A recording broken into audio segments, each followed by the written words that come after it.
Seguimos aquí en las noticias de la mañana con más información.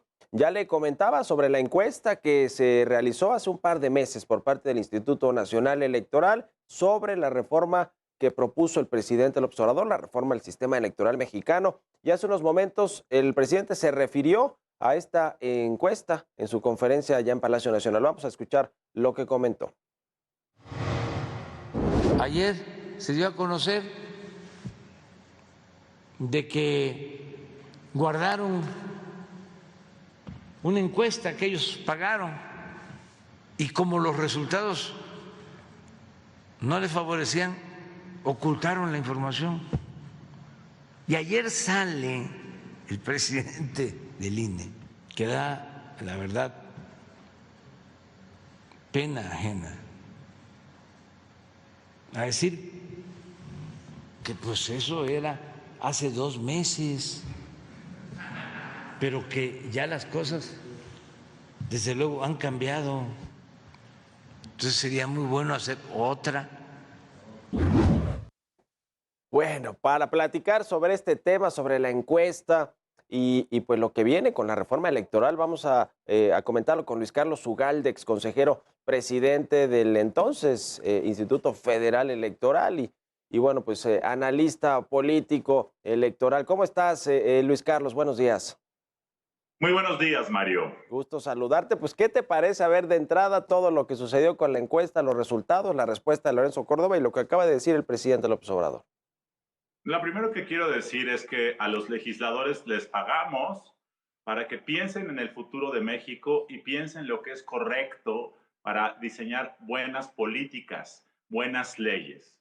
Una encuesta no necesariamente te dice lo que un país debe hacer o no hacer. Si hacemos una encuesta, Mario, habría que quitar los impuestos porque nadie quiere pagarlos, o habría que quitar muchas prohibiciones, o habría que quitar la jornada de 8 horas y hacerla de 3 horas.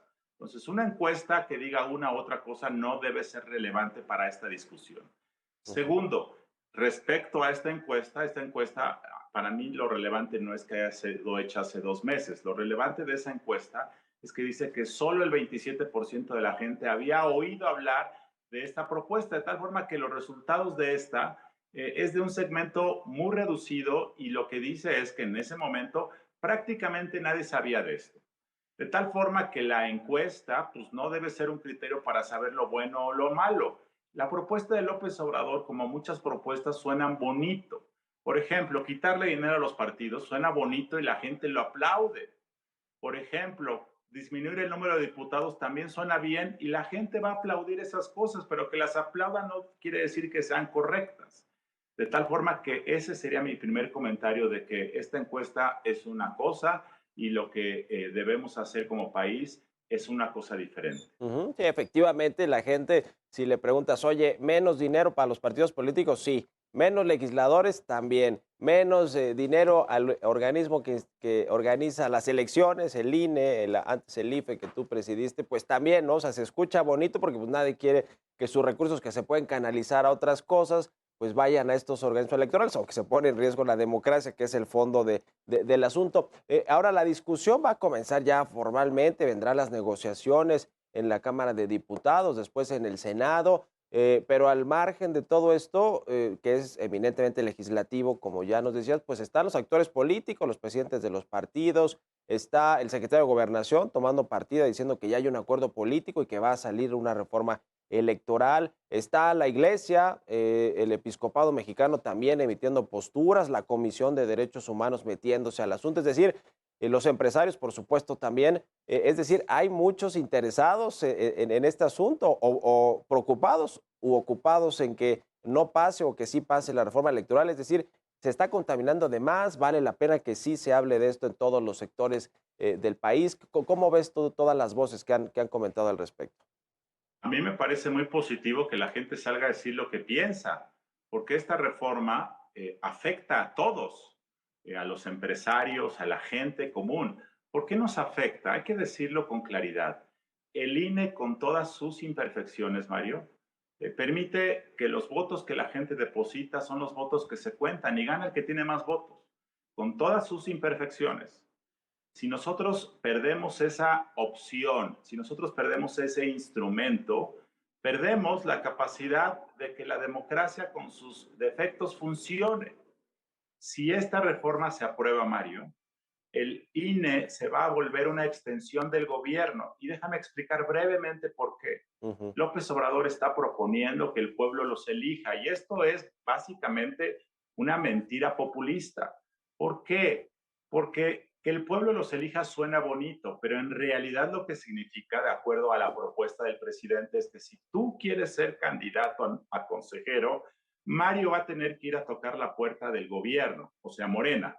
Va a Ujú. tener que ir a tocar la puerta del gobierno, o sea, Morena, o del Poder Judicial. Esos son los que te pueden nominar como candidato a consejero. O sea, tienes que estar conectado con el partido oficial. Sí, Y sí. luego tienes que hacer una campaña nacional. Para una campaña nacional, Mario, yo creo que requieres como 15 o 20 millones de pesos. ¿Quién tiene ese dinero en la bolsa? Solo aquel que es o muy rico o bien puede pedir prestado, puede pedir apoyo de un gobernador, de un partido, de un sindicato. Y luego los que van a ganar los asientos en el INE son aquellos que ganen más votos, o sea, los que puedan movilizar más gente. Entonces el INE se va a llenar de gente del gobierno, de gente del partido, de gente de la política. ¿Tú crees que estos árbitros van a poder silbar para poner orden? Es como si estamos en un partido de fútbol y de repente corremos al árbitro que está silbando con base en un reglamento y le pedimos a la porra que nos diga quién quiere de ellos ser el árbitro. Y la porra, ya con 2, 3 cervezas, Ujú. vota porque algunos de ellos bajen a arbitrar. Esos árbitros van a estar al servicio de la porra. Y Sí. nosotros no queremos que estén al servicio de la porra, queremos que estén al servicio del reglamento de la ley. Por eso creo que esto es muy nocivo y si eso ocurre, entonces vamos a perder la capacidad de que las elecciones sirvan para saber quién queremos que nos gobierne. Ujú. ¿Tú crees que este asunto de la reforma electoral que propuso el presidente López Obrador es una de estas líneas de fuego que no se pueden cruzar o que si se cruzan pueden desestabilizar el país, etcétera?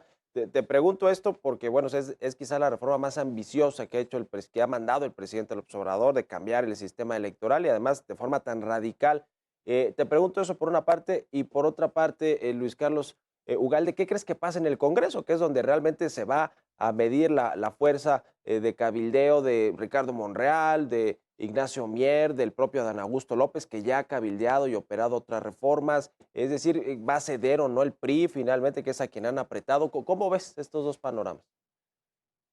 Antes de comentarte esto, te quiero decir algo brevemente. Hace unos minutos, Ujú. junto con lo que proyectaste hace rato que dijo el presidente López Obrador, él mismo atacó a los plurinominales. Sí. Dijo que eran una pérdida de dinero, que había que quitarlos. Pero su propuesta propone que todos los diputados se vuelvan pluris, Ujú. Ujú. que todos los senadores se vuelvan pluris, lo cual refleja que el presidente no sabe Sí. lo que hay adentro de su propuesta. Esto es muy grave y lo digo porque acaba de ocurrir hace 15 minutos. Ujú. El presidente atacando el contenido de su propia reforma porque no la conoce. Sí. Y Habiendo no dicho leyó esto, la portada del Reforma, que es un medio que creo que todos los días amanece con él o algo así, ¿no? Que es justo lo que trae esta información que tú comentas. el otro día he oído a varios diputados de Morena decir que la propuesta del presidente desaparece los pluris, porque esto Ujú. lo dijo López Obrador durante mucho tiempo, pero al final lo que propone es que todos sean pluris. Pero habiendo dicho este tema que me parece muy grave, lo Ujú. que te quiero comentar es que esta sí es una línea roja. Si la cruzamos, el gobierno se va a apropiar del órgano electoral y como ocurría hace 30 o 40 o 50 años, durante los próximos 30 años ya sabemos quién va a ganar la presidencia y los cargos políticos. No queremos eso para el país. Si Morena va a ganar en 2024, en 2030, que gane porque la gente vote por ellos, no porque tengan el control del órgano electoral. Esto sí es una línea roja. Y respecto a lo segundo, ¿qué creo que va a pasar? Creo yo que este es una reforma que afecta mucho, no solo a los partidos de oposición, Mario, incluso afecta al Partido Verde y al Partido del Trabajo, que Ujú. no quieren que se reduzca el financiamiento a los partidos, no quieren que haya menos diputados. Entonces, yo creo que el gobierno va a someter a un voto esto, no van a conseguir los votos suficientes porque es una reforma constitucional y el rechazo que haya a esta propuesta se va a usar para seguir atacando al instituto, para justificar un recorte presupuestario para 2023 y para continuar lo que ha sucedido desde 2018, que a Sí. pesar de que el INE organiza una elección donde gana López Obrador, siguen hablando de fraudes. Imagínate que Morena gana el 70% de los cargos que se han disputado en los últimos años, pero el presidente dice que hacen fraudes, entonces la única conclusión es que Morena gana tantos cargos por el fraude. Sí. Es un contrasentido, pero creo que el gobierno lo va a seguir usando. Ujú. Ahora, ¿vendrán eventualmente los cambios de los consejeros del INE, incluido a Lorenzo Córdoba y a Ciro Murayama, que son identificados, hay que decirlo, por el gobierno como los que hay que atacar y combatir y son los, los representantes del instituto que no debían de estar y son los que promueven el fraude o están con los conservadores, etcétera? Este discurso presidencial eventualmente pues, tendrán que salir y el presidente mandará o habrá, digamos, nuevas propuestas, quizá algunas cercanas o no al gobierno. Y también está este asunto de que si no pasa esta reforma constitucional que requiere 3/4 partes del Congreso y de los votos y demás, que pues, la pudieran regresar y a lo mejor mandan una legal y que esa sí pudiera pasar con mayoría simple y después vendrán acciones de inconstitucionalidad que tendrán que resolverse en la Corte, pero mientras tanto funcionaría en cierto tiempo. ¿Cómo ves este aspecto de los consejeros y de lo que podría ser que no fuera constitucional, sino una reforma legal solamente? En marzo del próximo año deben renovarse 4 consejeros Sí, sí, sí. y claramente 2 de los más odiados, y perdón que use este verbo, pero creo Ujú, que responde a lo que López Obrador expresa respecto a estas 2 personas. Estos 2, Lorenzo Córdoba y Ciro, son los más detestados, odiados por ujú. Morena y el gobierno. Ellos se van y se van otros 2, de tal forma que hay una oportunidad para renovar la baraja. Solo que el problema, Mario, es que la forma como se eligen a los consejeros del INE está diseñado para seleccionar a expertos. Sí, sí, sí. Y este gobierno detesta a los expertos. El populismo en general detesta la experiencia de los expertos, les parecen frutos del statu quo.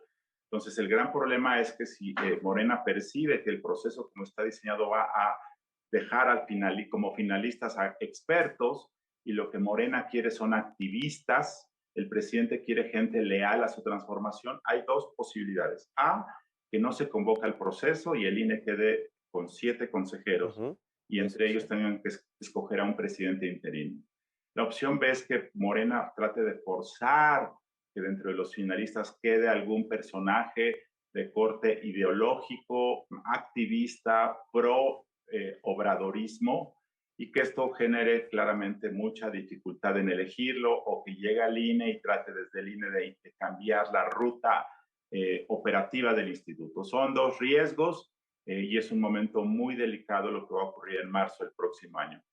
Respecto a la otra pregunta, sí, efectivamente, Morena por sí misma puede cambiar la ley electoral y probablemente lo intenten en 2 o 3 temas que ya están sobre la mesa e incluso en algunos de esos temas a lo mejor la oposición podría acompañarlos, el tema de propaganda gubernamental, Ujú. cosas muy técnicas como los tiempos de radio y televisión. Solo que en el caso electoral, afortunadamente en el artículo 41 constitucional, se describe muy detalladamente la configuración del INE, de los consejeros, el financiamiento de los partidos. Ahí está todo establecido.